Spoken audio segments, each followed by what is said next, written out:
চাঞ্চল্যকর এপস্টেইন নথি প্রকাশ, সামনে এলো মোদির নাম, চাপের মুখে ভারত।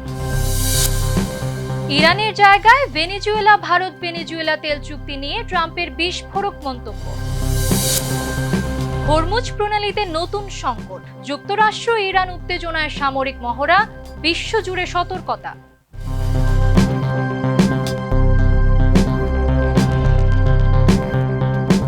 দর্শক, আমন্ত্রণ মাই টিভি আই নিউজে। এতক্ষণ দেখছিলেন শিরোনাম, সাথে আছি আমি আমাতুল আজিজ উর্মি। যুক্তরাষ্ট্রের বিচার বিভাগ জেফ্রি এপস্টেইন সংক্রান্ত বিপুল নথি প্রকাশ করেছে, যেখানে একটি ইমেইলে ভারতের প্রধানমন্ত্রী নরেন্দ্র মোদীর নাম উঠে আসে।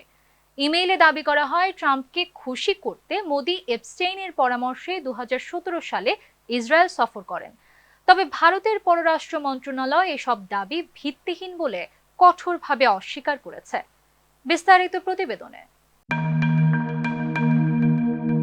যুক্তরাষ্ট্রের কুখ্যাত যৌন নিপীড়ক প্রয়াত জেফ্রি এপস্টেইন সংক্রান্ত আরও বিপুল পরিমাণ নথি প্রকাশ করেছে মার্কিন বিচার বিভাগ। 30 জানুয়ারি প্রকাশিত এসব নথিতে ভারতের প্রধানমন্ত্রী নরেন্দ্র মোদীর নামও উঠে এসেছে। ভারতের পররাষ্ট্র মন্ত্রণালয় 31 জানুয়ারি এক বিবৃতিতে এ বিষয়ে বলেন, মোদীর নামের উল্লেখ সম্পূর্ণ ভিত্তিহীন ও নিন্দনীয়। মন্ত্রণালয়ের মুখপাত্র রণধীর জয়সওয়াল জানান, তথাকথিত এপস্টেইন ফাইলে একটি ইমেইল তারা দেখেছেন। সেখানে প্রধানমন্ত্রী নরেন্দ্র মোদী ও তার 2017 সালের ইসরায়েল সফরের উল্লেখ আছে, কিন্তু সফরের সরকারি তথ্য ছাড়া বাকি সব দাবি চরম অবজ্ঞার সঙ্গে সম্পূর্ণভাবে প্রত্যাখ্যানযোগ্য। 2017 সালের জুলাইয়ে মোদী প্রথমবার কোনো ভারতীয় প্রধানমন্ত্রী হিসেবে ইসরায়েল সফর করেন। 1992 সালে ভারতের ইসরায়েলের সঙ্গে পূর্ণ কূটনৈতিক সম্পর্ক স্থাপনের পর এটি ঐতিহাসিক সফর হিসেবে বিবেচিত হয়। প্রধানমন্ত্রীর সরকারি সফর ছাড়া এপস্টেইনের ইমেইলের বাকি সব বক্তব্য একজন দণ্ডপ্রাপ্ত অপরাধীর কুৎসিত কল্পনা মাত্র এবং এসব সম্পূর্ণভাবে প্রত্যাখ্যানযোগ্য। নথিতে আরও দাবি করা হয়েছে, এপস্টেইন মোদীকে ইসরায়েল সফরের পরামর্শ দিয়েছেন, তাতে তৎকালীন মার্কিন প্রেসিডেন্ট ডোনাল্ড ট্রাম্প খুশি হন। মোদী সফরে গিয়ে নাচ গানও করেছেন বলে উল্লেখ করা হয়েছে। এপস্টেইনের ইমেইলে বলা হয়েছে, ভারতের প্রধানমন্ত্রী পরামর্শ গ্রহণ করেন এবং যুক্তরাষ্ট্রের প্রেসিডেন্টকে খুশি করতে ইসরায়েলে গিয়ে নাচ গান করেন। এই পরামর্শ কার্যকর হয়েছে। তবে ভারতের পররাষ্ট্র মন্ত্রণালয় বলছে, মার্কিন বিচার বিভাগের সর্বশেষ প্রকাশনায় 3 মিলিয়নের বেশি নথি, 2000-এর বেশি ভিডিও এবং 1,80,000-এর বেশি ছবি অন্তর্ভুক্ত। এই নথি প্রকাশ করা হয়েছে এপস্টেইন ফাইলস ট্রান্সপারেন্সি অ্যাক্টের আওতায়, যার উদ্দেশ্য ছিল এপস্টেইনের কিশোরী মেয়েদের উপর যৌন নির্যাতন এবং তার ধনী ও প্রভাবশালী পরিচিতদের সঙ্গে যোগাযোগ সম্পর্কে স্বচ্ছতা নিশ্চিত করা। 2019 সালের আগস্টে নিউ ইয়র্কের একটি কারাগারে জেফ্রি এপস্টেইনের মৃত্যু হয়। ফেডারেল যৌন পাচারের অভিযোগে অভিযুক্ত হওয়ার 1 মাস পর কর্তৃপক্ষ তার মৃত্যু আত্মহত্যা বলে ঘোষণা করে। যুক্তরাষ্ট্রের প্রেসিডেন্ট ডোনাল্ড ট্রাম্প দাবি করেছেন, ইরানের বদলে ভারত ভেনেজুয়েলার তেল কিনতে চুক্তি করেছে। তবে এই বিষয়ে ভারত এখনো কোনো মন্তব্য করেনি। ট্রাম্পের দাবি অনুযায়ী মাদুরো অপহরণের পর ভেনেজুয়েলার তেল নিয়ন্ত্রণ যুক্তরাষ্ট্রের হাতে যায় এবং দেশটি যুক্তরাষ্ট্রের তেল রপ্তানি বাড়িয়েছে। এদিকে মাদুরো অপহরণের পর প্রথমবার ভেনেজুয়েলার নেতৃত্বের সঙ্গে ফোন আলাপ করেছেন ভারতের প্রধানমন্ত্রী নরেন্দ্র মোদী। আরও থাকছে প্রতিবেদনে। ইরানের পরিবর্তে এখন থেকে ভারত ভেনেজুয়েলার তেল আমদানি করবে, এমন দাবি করেছেন মার্কিন প্রেসিডেন্ট ডোনাল্ড ট্রাম্প। 31 জানুয়ারি সাংবাদিকদের সঙ্গে আলাপকালে ট্রাম্প বলেন, ভারত ইতিমধ্যে ভেনেজুয়েলার তেল কেনার জন্য চুক্তিতে পৌঁছেছে। তার ভাষায়, আমরা এই চুক্তি ইতিমধ্যে সম্পূর্ণ করেছি।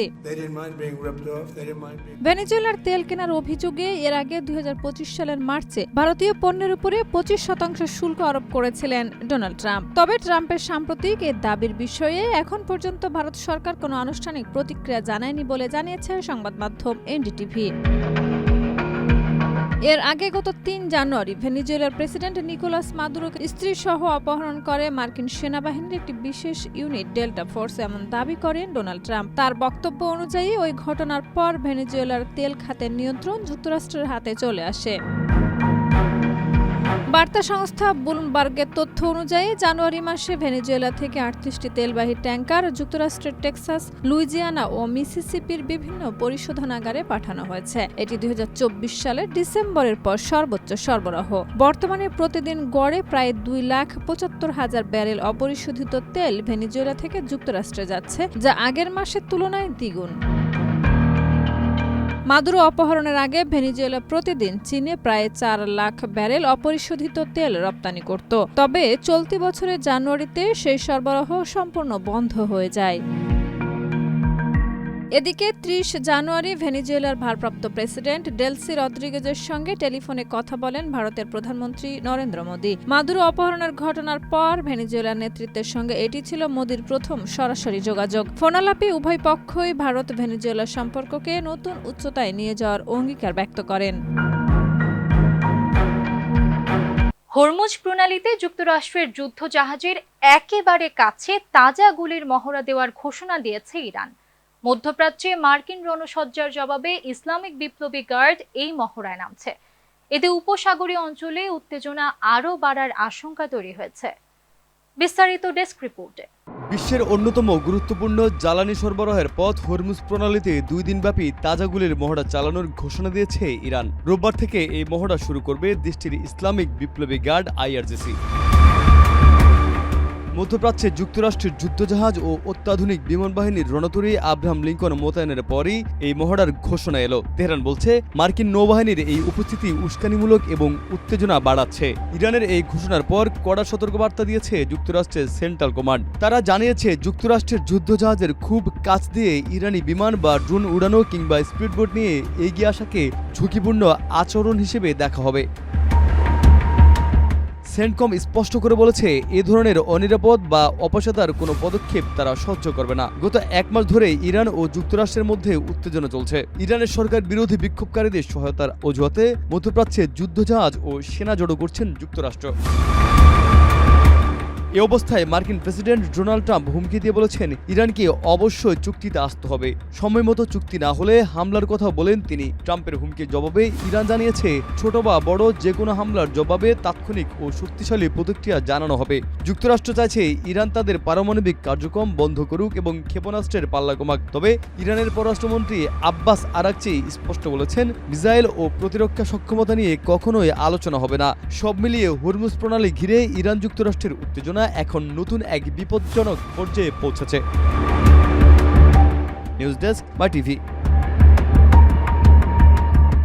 হামলার বিষয়ে যুক্তরাষ্ট্র ও ইসরায়েলকে চরম হুঁশিয়ারি দিয়েছে ইরান। তেহরান বলছে যে কোনো আগ্রাসনের জবাব হবে ভয়াবহ, যার প্রভাব পড়বে পুরো মধ্যপ্রাচ্যে। উপসাগরীয় অঞ্চলে মার্কিন রণসজ্জার মধ্যে এই হুঁশিয়ারি দিল ইরানের সেনাবাহিনী। বিস্তারিত থাকছে প্রতিবেদনে। ইরানের বিরুদ্ধে হামলা চালানো থেকে বিরত থাকতে যুক্তরাষ্ট্র ও ইসরায়েলকে কড়া সতর্কবার্তা দিয়েছে তেহরান। শনিবার ইরানের সেনাবাহিনীর প্রধান জেনারেল আমির হাতামি বলেন উপসাগরীয় অঞ্চলে মার্কিন সামরিক উপস্থিতি বাড়ায় ইরানের সশস্ত্র বাহিনী সর্বোচ্চ সতর্ক অবস্থায় রয়েছে। আমির হাতামি আরও বলেন শত্রু যদি ভুল সিদ্ধান্ত নেয় তাহলে শুধু নিজের নয় পুরো অঞ্চলের এই ইহুদিবাদী শাসক গোষ্ঠীর নিরাপত্তায় বিপদের মুখে পড়বে। এর আগে মার্কিন প্রেসিডেন্ট ডোনাল্ড ট্রাম্প বলেন সামরিক সংঘাত এড়াতে ইরান ও পারমাণবিক ইস্যুতে আলোচনায় বসতে চাইবে। তবে ইরান স্পষ্ট করে জানিয়েছে তাদের ক্ষেপণাস্ত্র ও প্রতিরক্ষা সক্ষমতা কোনো আলোচনার বিষয় নয়। 2 সপ্তাহব্যাপী সরকার বিরোধী বিক্ষোভ দমনের রক্তক্ষয়ী অভিযানের পর সামরিক হস্তক্ষেপের হুমকি দিয়ে যুক্তরাষ্ট্র বিমান বাহিনী রণতরী USS আব্রাহাম লিঙ্কনের নেতৃত্বে মধ্যপ্রাচ্যে নৌবহর পাঠিয়েছে। এতে ইরান যুক্তরাষ্ট্র সরাসরি সংঘাতের আশঙ্কা আরও বেড়েছে। ইরান আগেই হুঁশিয়ারি দিয়েছে হামলা হলে যুক্তরাষ্ট্রের ঘাঁটি, যুদ্ধজাহাজ এবং মিত্রদেশগুলো বিশেষ করে ইসরায়েলকে লক্ষ্য করে ক্ষেপণাস্ত্র হামলা চালানো হবে। এদিকে মার্কিন সেন্ট্রাল কমান্ড জানিয়েছে হরমুজ প্রণালীতে 2 দিন ব্যাপী নৌমহড়া চালাবে ইরানের রেভলিউশনারি গার্ড। যুক্তরাষ্ট্র IRGC-কে অনিরাপদ আচরণ থেকে বিরত থাকার আহ্বান জানিয়েছে। উল্লেখ্য, যুক্তরাষ্ট্রের পর ইউরোপীয় ইউনিয়ন ও আইআরজিসিকে সন্ত্রাসী সংগঠন হিসেবে ঘোষণা করেছে। এই সিদ্ধান্তকে উস্কানিমূলক আখ্যা দিয়ে পাল্টা ব্যবস্থা নেওয়ার ঘোষণা দিয়েছে তেহরান। এরই মধ্যে জীবনযাত্রার ব্যয় বৃদ্ধির প্রতিবাদে ইরানে চলমান বিক্ষোভ প্রাণহানির সংখ্যা নিয়ে রয়েছে ভিন্ন মত। সরকারি হিসাবে নিহত ৩,০০০-এরও বেশি হলেও মানবাধিকার সংস্থাগুলোর দাবি মৃতের সংখ্যা ৬,০০০ ছাড়িয়েছে। সব মিলিয়ে মধ্যপ্রাচ্যে উত্তেজনা ক্রমেই বাড়ছে। পরিস্থিতি কোন দিকে যায় সেই দিকে এখন নজর রাখছে আন্তর্জাতিক মহল। নিউজ ডেস্ক, মাই টিভি।